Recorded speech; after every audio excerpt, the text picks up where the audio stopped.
Pittsburgh Steeler fans, welcome to another episode of Steelers Stat Geek. This is Behind the Steel Curtain Deputy Editor Dave Schofield coming at you once again with joining him again, of course. This is our show now. How about as usual? As usual. That's what I'm saying. That's the words I'm looking for.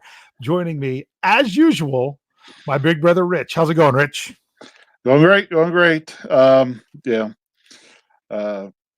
to get my little. I as much as I tried to get a little football fix this weekend and watch the Pro Bowl, since some of my favorite Steelers were in there, I couldn't watch more than about 5 minutes of that game. That game has turned into a pitiful shell of what it used to be back when I was a kid. Yeah, I enjoyed we don't tackle anybody anymore. We just put our arms around them and the refs blow the whistle. Yep, that's kind of what they do. They don't want to get anyone hurt. But I enjoyed watching highlights of Sean Taylor blowing up. Was it what's his name? Greg Norman? I don't know. The punter, the one Pro Bowl punter that one year. I saw that all over Twitter. That was crazy. Of showing this is why they don't hit the Pro Bowl anymore. Because he tried to run a fake punt and he laid him out.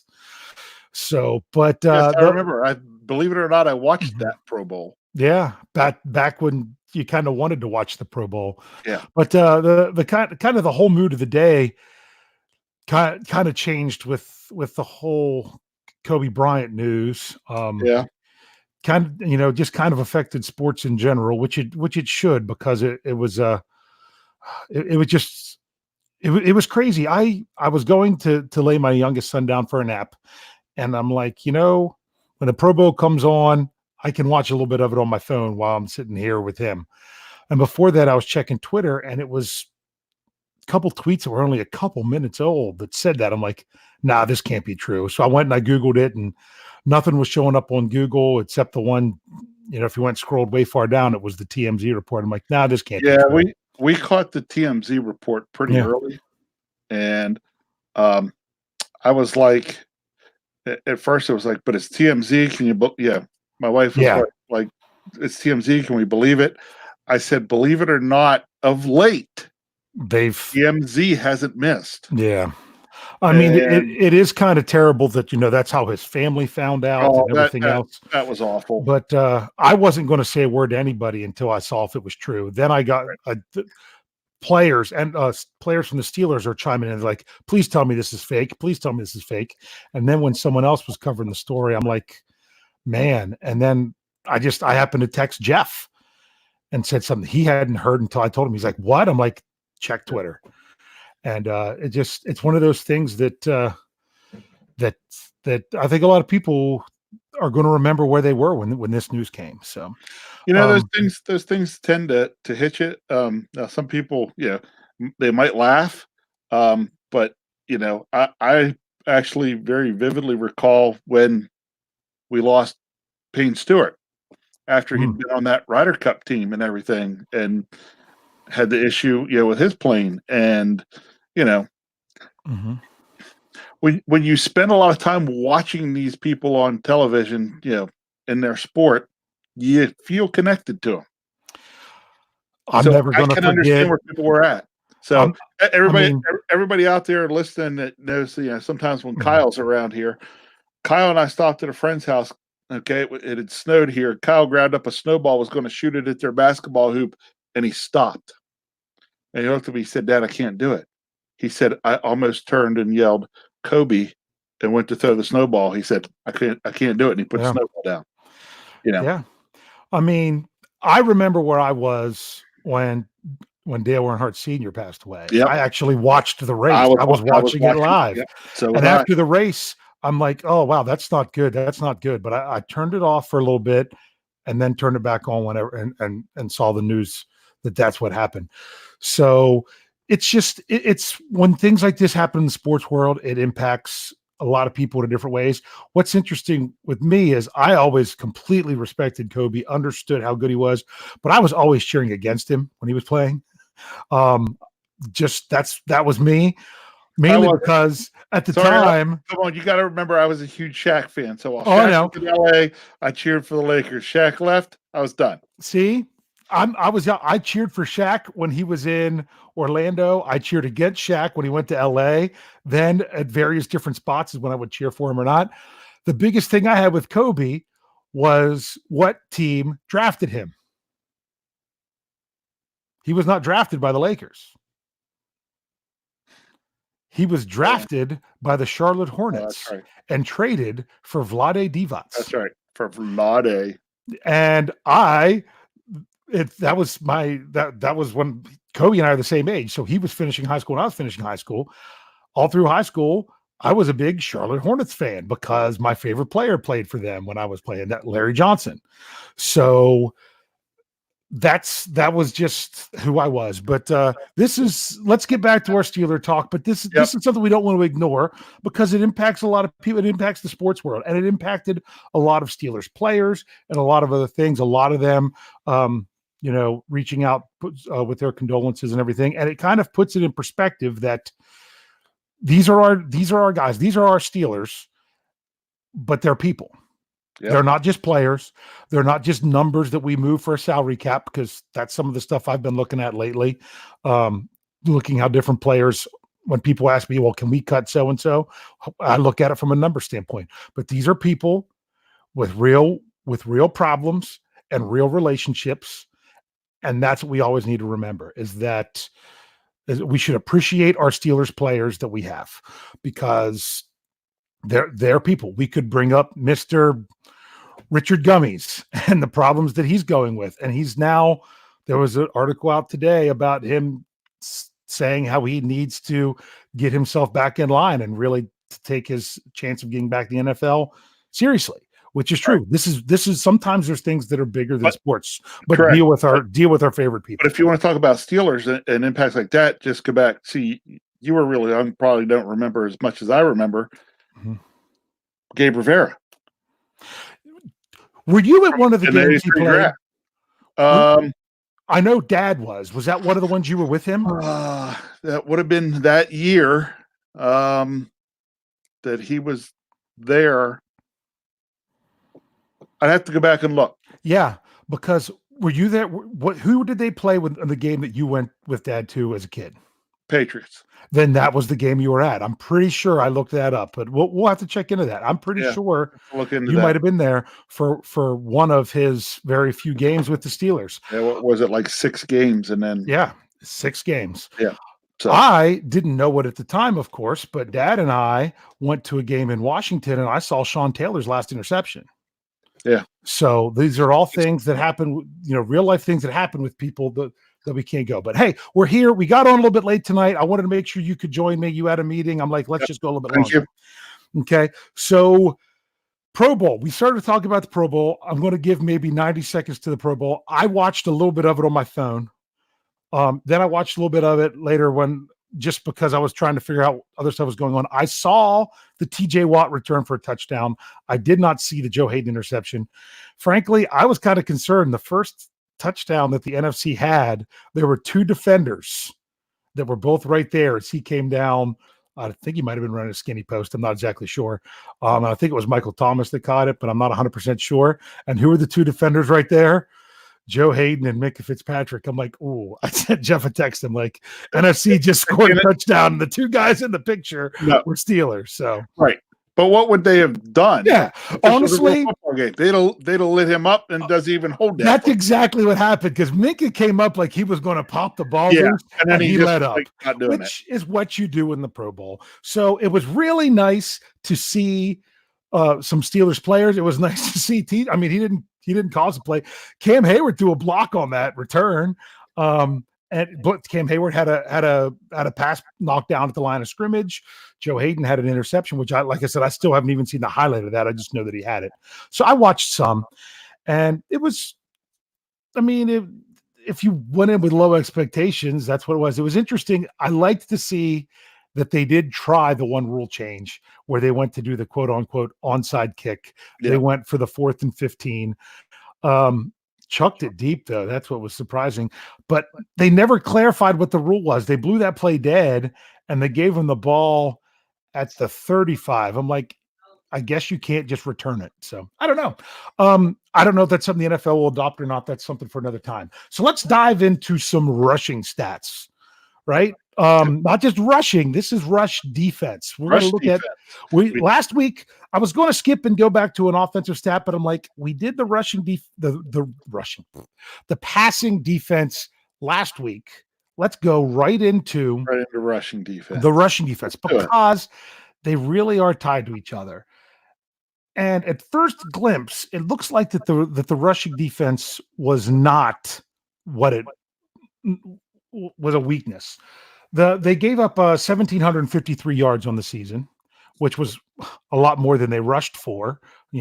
About 300, almost exactly 300 yards more than what they rushed for in the season. That had them ranked 14th in the NFL. Okay. So with one being the fewest, they were basically middle of the road when it came to rushing yards. But what changed with this is they had the 6th most rushing attempts going against them. So, in other words, the good passing statistics we saw last week led teams to try to run the ball more. And here, I think, is the true stat, which is going to tell you, well, there's one other one too. One true stat that really goes to show how the rush defense was this year, and that is yards per attempt. 3.79 yards per rushing attempt, 3rd fewest in the NFL, behind San Francisco and New England. Okay. To me, that is the key statistic. If teams are trying to run it against you a lot, and you're holding them to that low under 4 yards, that's a good stat. Quick question. Yes. Where I know you probably don't have this, but then I start to wonder, where did San Francisco and New England fall in terms of where was their rank in terms of attempts against them? Oh, I didn't compare their attempts. I was just looking at their yards. I would imagine at least against San Francisco that less. They did not have near the number of attempts against them. Yeah, I'm pretty sure, and I don't have that up here. That's all right. Me, but that's one of those things I looked at. But here's a couple things to think about with this Steelers defense when it came to against the run. There was one thing I really wanted to look at, and I didn't have time to look this up, is how much, when Vince Williams was out, how much it made a difference when Vince Williams came back. Because it did. It made a huge difference. At least when I was watching games. Yeah. I felt that we weren't as strong against the run, and I couldn't wait for Vince Williams to get back. And when he came back, I just felt like we were stuffing it. And to me, Brian Anthony Davis, got to give a shout out to Bad. Him and Tony had a nice show last night. If you got to catch that on the Steelers Hangover, both those guys did a real good job. But one thing that Bad said about Vince Williams is you didn't really appreciate him as much until you didn't have him for a few weeks. And he was his unsung hero for the defense this year. So, yeah, but I also felt that this year with Vince Williams, we were using him exactly how we should have been using him. We weren't asking him to try to do too much. And that's exactly what I said. Vince Williams like. Yes. He was having to try to be Ryan Shazier for the last season and a half. Right. And that's not who he is. No. He's Vince Williams. His style is more Levon Kirkland. Yeah. Okay. Yeah, Levon Kirkland was that great run stuffing inside linebacker. That's Vince Williams is more of that. Vince Williams, I think, does have a little more flexibility, can play a little more in the passing game, but that's not his strength. Yeah. I'm not focusing on the live chat right now, but I did notice that there was one comment here by Ali Arobi, said, yeah, Vince last year was blitzing and covering because he was the best coverage guy, and that's not his strength. I'll be honest with you, Vince Williams would be an even bigger superstar if he had played in the NFL 20 years ago. He's about 15 to 20 years, behind the times in his style of play. No, that's not a knock on Vince. That's just who he is and what he does. And just think if he was playing in that everybody was running first back then. He would have been the guy. He really would have been the guy. And I think he did a great job. He was one of the 4 players on my article that I had out today, where I'm going to have to send something to Flip and tell him I'm sorry if I stepped on his toes, but when I'm trying to come up with articles all the time, people keep emailing me and sending me stuff about, oh, the Steelers need to cut this person. They need to sign this person, blah, blah, blah. Of course, you and I say, when it comes to signing somebody, the answer is with what money. But when it comes to cutting them, I did an article that ran, I think, Friday, that was the 5 players on the Steelers that if you cut them, you would actually have a bigger cap hit than what if you kept them.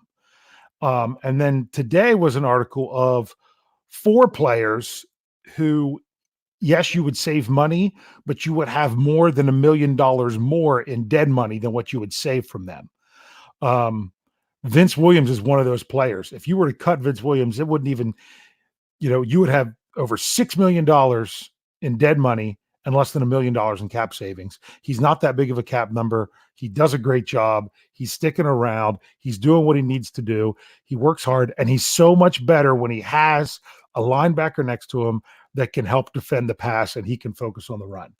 So let's get back to a couple more of these stats, because I've got another one. The Steelers were tied for the league lead in one particular rushing defense statistic. Hold on. I got to guess. Okay. Right off, just when you said it, just first thing popped in my head. TFLs? Oh, I didn't even look that up. I didn't know. Because here's the problem. So many times with that's also included when you're throwing a pass behind the line of scrimmage and they don't get to the line. It's really hard to differentiate those. I could, but I should have. No, this is way simpler. Okay. It's rushing touchdowns given up. Oh, really? They only gave up 7 rushing touchdowns this season. How many did we score? Rushing touchdowns offensively? 7. Yeah. So we were really going to stop them, but we really sucked again. Yeah, exactly. So I'm pretty sure that it was 7 rushing, but I'd have to look back. But yeah, 7. They were tied with New England for the fewest of 7 rushing touchdowns. Here's how the touchdowns broke down for the Steelers this year. 32 touchdowns were scored against the Steelers. That means 2 a game on average. It was 7 rushing, so less than half a touchdown a game was a rushing touchdown. 23 passing, and 2 was given up by the offense or special teams, if you can remember those. You and I sat there for one of them. And the other one should be fresh in our memory because it was the last week of the season on that botched punt. Yeah. So those were the 2 not touchdowns that were not given up by the defense. So all in all, the defense did pretty well against the run. Touchdowns this year. We just couldn't score enough. Yeah. Yeah. And also the Steelers, another one where they were tied for second was the number of 100-yard rushers given up, not as a team, but as an individual player. They only had 1 100-yard rusher against them. Just 1. Hold on. Now you're going to make me guess who it was, aren't you? Yep. And while you're thinking, I'm going to make the statement of there was only 1 team that had none. And I was surprised what team that was. That was the New Orleans Saints. Really? New Orleans Saints only had 1. The number 1 rush defense in the league this year was actually the Tampa Bay Buccaneers when it came to yardage. Yeah. They only gave up 1. Steelers only gave up 1. The Jets only gave up 1, and the Colts only gave up 1 100-yard rusher all season, which was funny because I'm pretty sure that, it's fun. I was looking at who some of these were. Tampa, I can't remember who it was. I know the Jets, it was Ezekiel Elliott. I know the Colts, it was Derrick Henry. And the Steelers, it was now I can't even remember his name because he was the reserve running back for that purple team. Yeah, in week 17, Gus something. Gus Edwards. Yes. That the Steelers went the first. That was going to actually be my guess. Was going to be Gus Edwards because I was like, wait a minute, we gave up a boatload of yards to that guy. Yeah, that was the only 100-yard rusher the Steelers surrendered on the season. That was part of why that game was so disappointing that we talked about, because everyone knew that the Ravens were going to try to run it, and they did, and they were successful at it. So it is what it is. But here's the thing with the Steelers. Another reason they gave up a lot of yards was look at the teams they went up against. Who was the number one rushing team in the NFL? The Ravens. The Ravens. And the Steelers had to play them twice. Who was the number 2 rushing team in the NFL? Was it Cleveland? No, they still have a game yet to play. Oh, so that would have to be the what's their names? I don't know. Yeah. Who's still playing? I know what you mean. I just totally blanked. Totally blanked. Well, San Francisco, thank you. Yeah, San Francisco. But I can see the jerseys. I just couldn't say the name. What's crazy is and 2 of the rushing touchdowns that the Steelers gave up on the season were to the 49ers. Mm-hmm. And it was what's his name? Wilson ran 2 of them. You're like, who? I mean, they have Campbell, Mostert, however you say it, Breida. I'm butchering these names as their 3 main running backs now. I mean, and you said Campbell. Coleman. Oh, that's a Campbell? Yeah, it's Coleman. Yeah. Anyway, I don't know what I said. Yeah, talking about butchering names. Yeah, talking about butchering name. I didn't even say it right wrong. But I mean, after all those guys, it was somebody else who had the 2 touchdowns against them. But they played Baltimore twice, who was the number 1 rushing team. They played San Francisco, who was the number 2 rushing team. They played Seattle, who was the number 4 rushing team. Mm-hmm. Okay. They actually played 6 of the top 10 rushing teams. And yet they gave up less than 4 yards a carry. So they weren't, I mean, now granted, they also went up against Cincinnati twice, who was I think they finished at the bottom, but they were at the bottom for a very long time.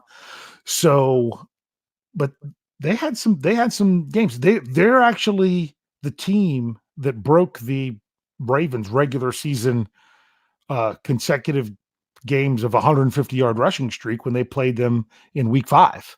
Right. So they did well against the run. So, anything else you want to say about the run defense? No, just again,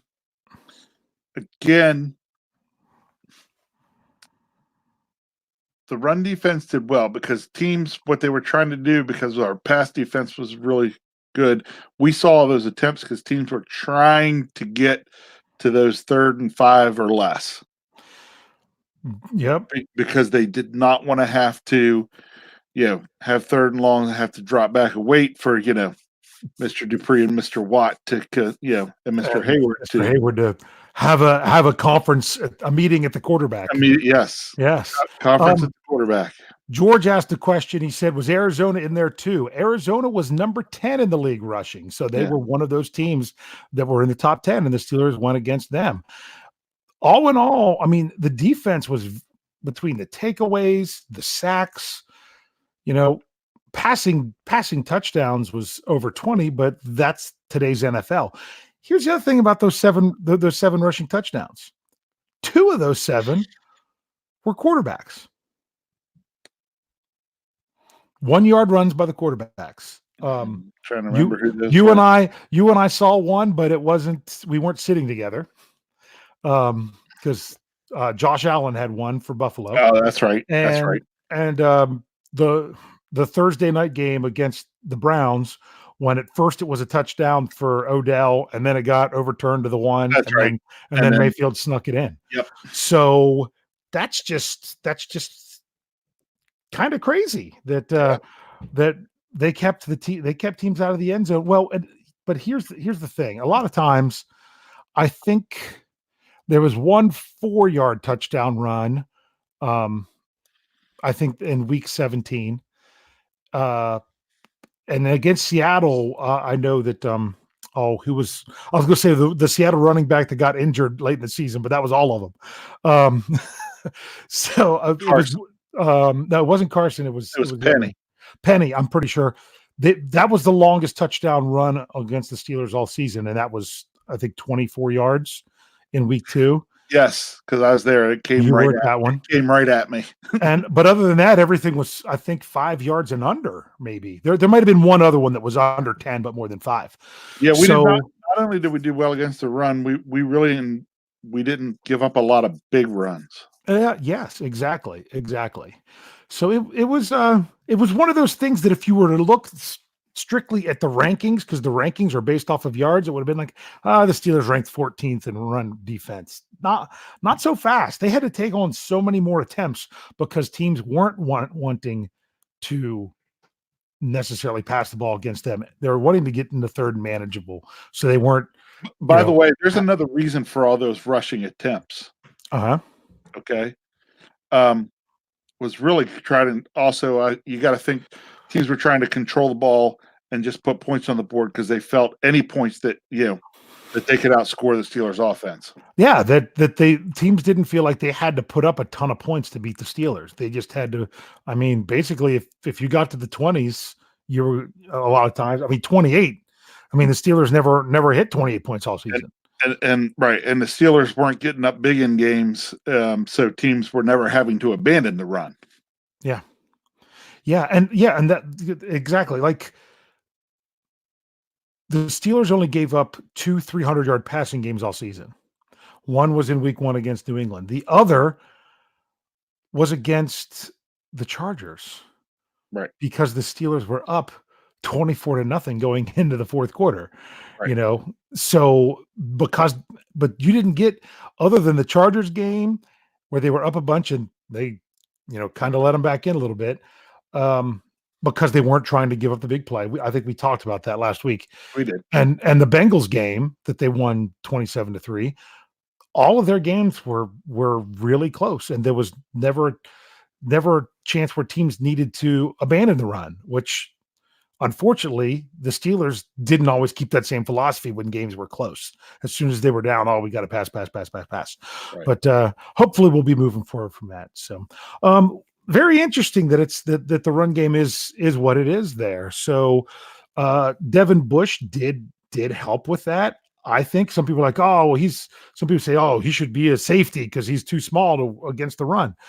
No, I mean, he led the team in tackles. We talked about this a little bit last week, but you got to think about this. You need the Devin Bush, the Ryan Shaziers, because teams are out there now with such speed, and you see a lot of these guys, teams making you try to play sideline to sideline. They make you have to have speed on defense.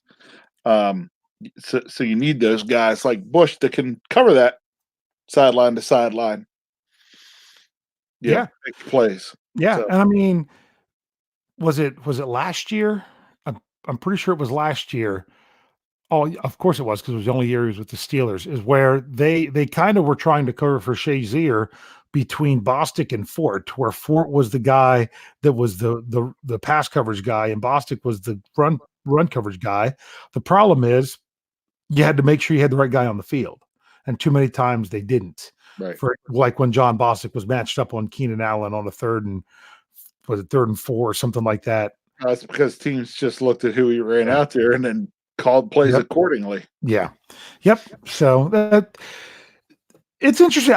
There's a lot to look forward to with this defense. I know a lot of it depends on who they can keep and who they can retain. I see there's a lot of talk about who the Steelers are going to hold on to in the live chat and things with the salary cap.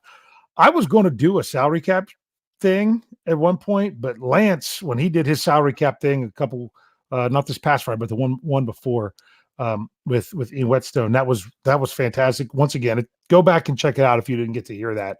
So it doesn't mean that we won't ever talk about the cap here. We just might wait a little bit until we discuss it again and kind of see how things work out.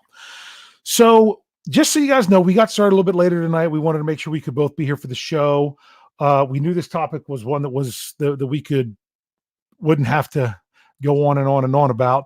We're not going to do the 2 shows tonight, mainly because of when everything got started. We're going to do the 1 show, but we might be back to doing the 2 shows next week, because it did seem to work pretty well next week. But at this time, unless you have anything else to cover, we'd like to take at least 10 minutes or so to answer any questions or any other kind of numbers or any kind of things that you all want to bring up in the live chat at this time, we can take the last part of the show to make sure that we do that.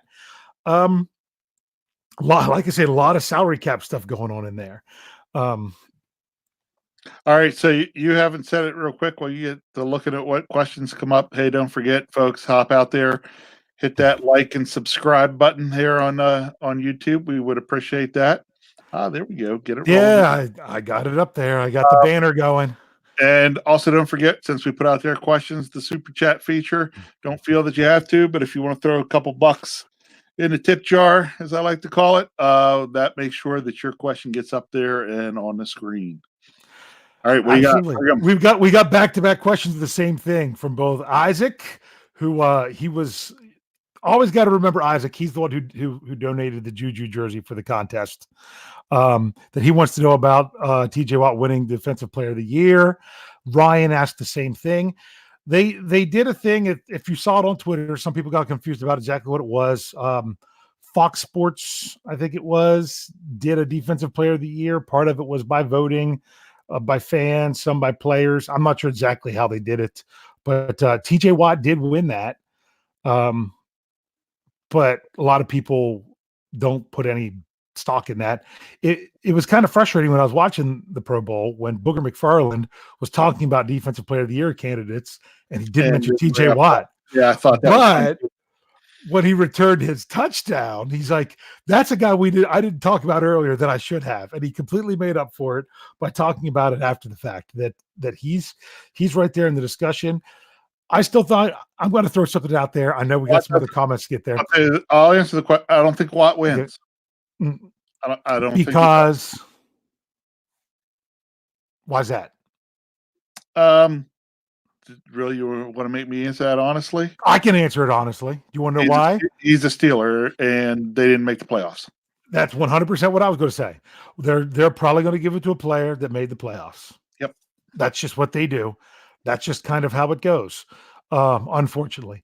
So it's not that he doesn't deserve it. He definitely should be a candidate for it, but I'm not saying that I would expect that to happen. There was something else I was going to say about that, but now I can't remember. Let it go. Move on. Oh, no, I was going to say when James Harrison had said that he would have given it to Stephon Gilmore, and people were like, "Oh, former Steelers not even going to say TJ Watt." People forget that's who put him out of a job in Pittsburgh. Correct. So don't ever forget that fact. So as good as James Harrison was, that's as much as it was. He's yeah. All right. Well, I understand he can't get over that a little bit. Yeah. So real quick question about the running back situation. We've brought this up before. I've got someone that keeps emailing me almost every day saying about we need a running back in our first pick. I don't see it because, especially if we can't sign Dupree and other things that happen, I see other needs that are much higher. If we can't sign Vanette, if we don't bring back Vance McDonald on his club option, tight end's a big need. We have other needs that we don't have. Like I said, the bruiser every down back. They would just have to do it differently. What do you think, real quick? Yeah, I'm with you. Believe it or not, I'm not totally upset with the stable of backs that we have. I think we, like you said, I think we could probably just utilize them a little better. Yep, I agree. Not better, differently. So yeah, the keyword there was utilize them was their utilized. Yeah. So yeah. I know what you mean.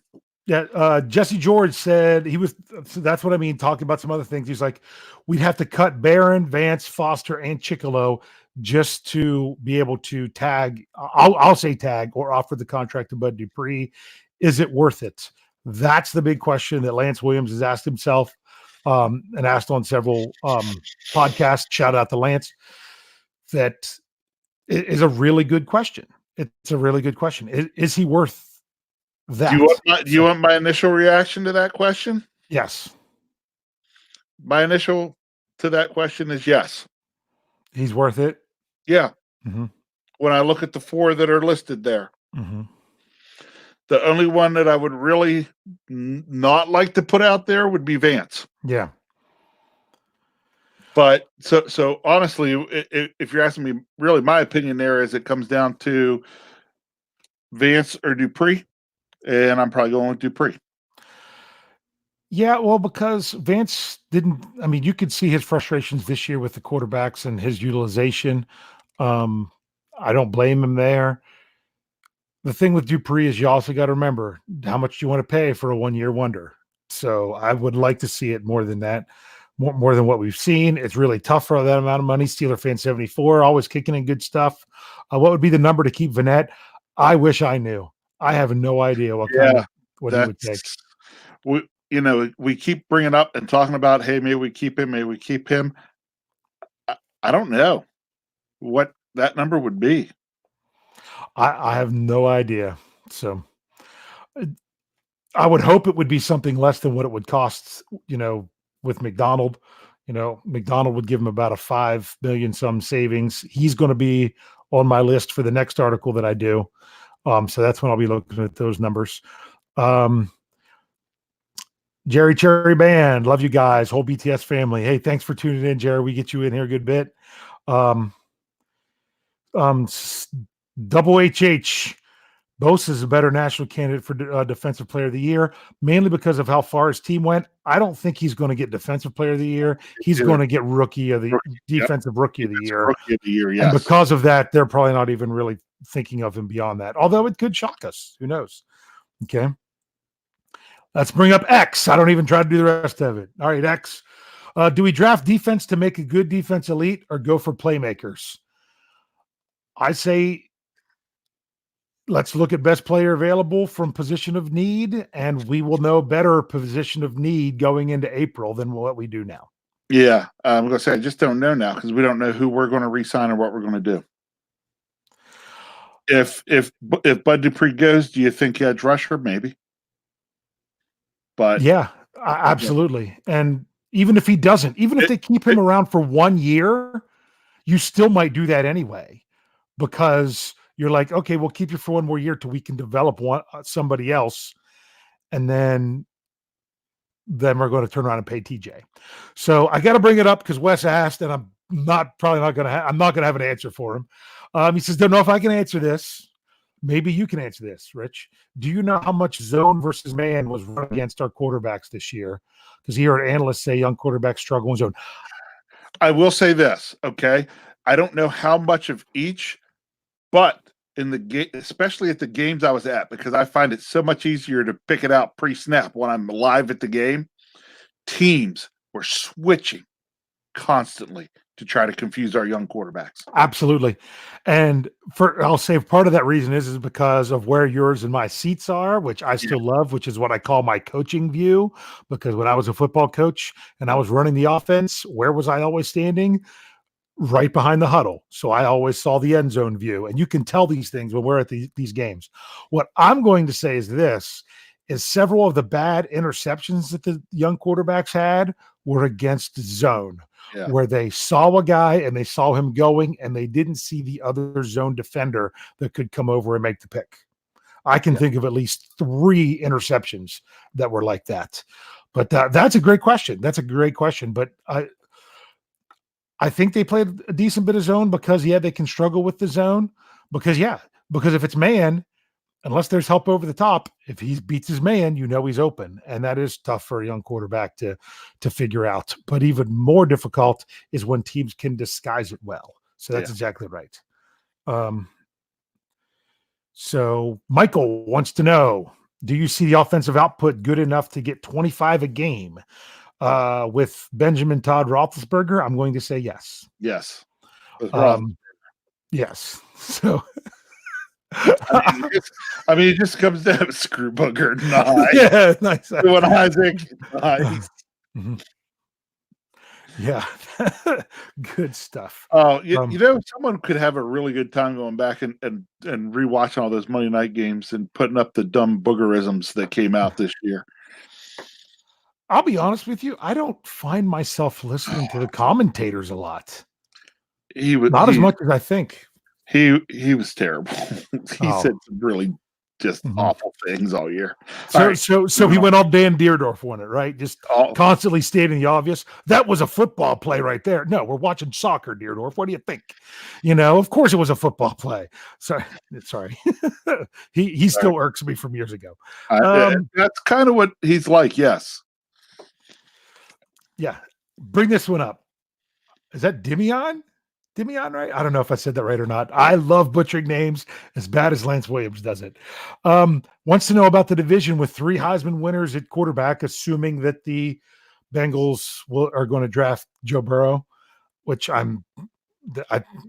everyone knows that that's what they're going to do. But you also didn't know that the people didn't expect the Browns to take Baker Mayfield with first overall pick. So things change. Things change. But let me just say, let's suppose this were to happen. Okay. And there were 3 Heisman winners. Okay. Heisman winners do not scare me. No. You know what scares me?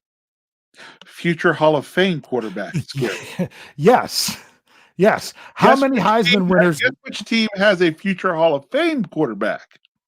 That would be for sure the Pittsburgh Steelers. Correct. So we don't know about those other guys yet. So yes. So to me, because I think of Heisman trophies back in the day. Was it Charlie Ward? Went to the NBA, didn't even play in the NFL. Right.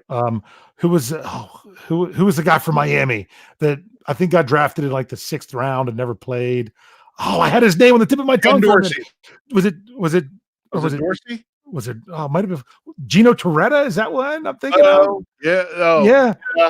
Yeah. Heisman Trophy winners because their team was good there for a while, and therefore they didn't really always pan out. So beware of the quarterback that only has one great year in college, Mitch Trubisky, that teams want to draft high. Still can't believe the Bears took him over both Watson and Mahomes when you think about it. So I don't see the Steelers need to look for their quarterback now, especially with where they're picking and the things that they need to do. That's good. That's something they need to worry about once they get into their new CBA as well. So this is not the year for that, in my opinion. Although, I'm having to post these mock drafts where people are saying, "Oh, the Steelers should take so-and-so." So you never know how it'll pan out. If the right person falls in their lap, that could happen. All right, so I'm going to try to catch up a little bit and just scan over some of the comments out because I just skipped. So let's see if I can find it. I'm going to find just a couple more questions before we call it a show here. Sorry if I had to skip over you, because that's just the way it goes sometimes, the live chat. If you ever want to make sure it's there for sure, use the super chat feature. So do you see it? If you see a good one, let me know, bro. Because I'm just honestly right now I'm scanning through looking for something. Question mark. I saw one with a question mark because I'm coming up from the bottom. 10:02 p.m. from Solarverse 6. Giving the stats. Yeah, that one. That one. Okay. Why not? Giving the stats and rings is James Harrison a future Hall of Famer? Ooh, well, see, that's a good question. That's why I saw it earlier and was just like, well, that's actually a tough one. I mean, yeah, he's got some. I mean, he was a defensive player of the year. It took him a long time to get going because he was undrafted and all those other things. That's one of those that I'd still rather see some of the players missing from the 70s go in before James Harrison. But I'm not saying he's not. I'm just not convinced that he is. Kind of like Hines Ward. I mean, I would even say Hines Ward over James Harrison. Yeah. And I know that Ward is very borderline against the non-Steeler base. So it's difficult. Difficult. Yeah. So that's a good question. I don't know. Anything in the live chat that they said? No, just he brought it up, and that's a hard. Nobody else really. I didn't really see it. Well, here's one where someone said he's a Hall of Fame for sure. Where I used to like watching his workout videos and stuff. I think he'll eventually be a Ring of Honor guy for the Pittsburgh for sure for the Steelers. Granted that they I think Steeler fans are pretty upset with him and the way he got himself out of town. But I think people don't understand. James Harrison was kind of promised. He also had that great year in Cincinnati. Yeah. So that's something you got to remember. Outside of Pittsburgh, he was not much. Yep. The thing to remember there is he thought that he was planning on having X amount of playing time and everything else. What people did not understand was nobody projected TJ Watt to be that NFL ready. We talk about NFL ready. We mentioned that before, how very few players are NFL ready. Someone did bring it up in the live chat from that show that I didn't see it till after the show was over, that they said Bosa this year was pretty NFL ready. Yeah, I would say he was NFL ready. He seemed one of the very few, but not everybody is always NFL ready right away. So, very interesting. So I think with that one, hey, someone I did see someone that did say that Toretto was the right person I was talking saw about. That too. So, and of course, a lot of people saying what I even did an article out there. LC Greenwood needs to be in the Hall of Fame. I'm wondering if Donnie Shell will even take his induction speech to even address that issue. It's true. He really needs to go. It's a shame that he won't be around for it. But man, oh man, was that guy something. And I will never forget, what was the commercial for? With Burt Jones, a regular show and a Q&A show. It might be a little bit different of a show next week. It kind of depends on a couple things.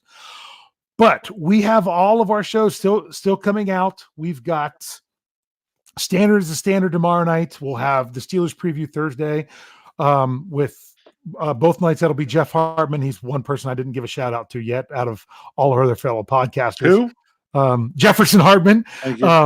So you'll have him and Lance tomorrow night with the Standard. Myself, Brian, and Jeff Thursday night with the preview. Lance with I said it Friday night. Burning question this week. I do think it's Brian Anthony Davis because him and I switched unless there's something else going on with the schedule. I do not know what the plan is for Sunday because it being Super Bowl Sunday. Jeff will have to make a decision what will be best for us there. And then we'll be right back into it with the regularly scheduled programs next Monday with the Hangover, Tuesday with we'll be back with Stat Geek. Make sure you have your notifications on, because if there's something that special that comes up that we might end up being able to do another show or have another opportunity for something, make sure you're ready to go so you can catch those things. We really like that. And I've got some people that are saying you were right. It was Miller Lite. Yes. So, George Justin, thank you for agreeing with me. Miller Lite commercial. Thank you. So, once again, thanks for joining me as always, bro. And we'll just have to say in the words of Lance Williams, tune in, tell a friend, and subscribe. We'll see you all next week.